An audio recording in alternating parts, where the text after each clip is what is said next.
अस्सलाम वालेकुम बच्चों, आज हम पढ़ेंगे जिम के बारे में। ये है जिम की बड़ी इश्काल और ये है जिम की छोटी इश्काल।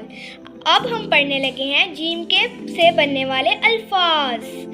ये है जिम से बनने वाला जग, जिम और गाफ, जग, जिम से जग। अब हम पढ़ेंगे जिम से जहाज, जिम, हे, अलिफ और जे, जहाज, जिम से जहाज।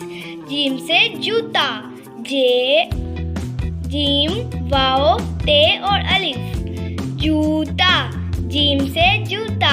जिम से जग, जिम से जहाज और जिम से जूता। जहाज उड़ता है, जग में पानी है, ये जूता मेरा है।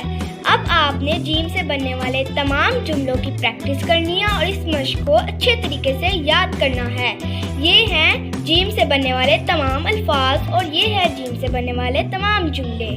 शुक्रिया।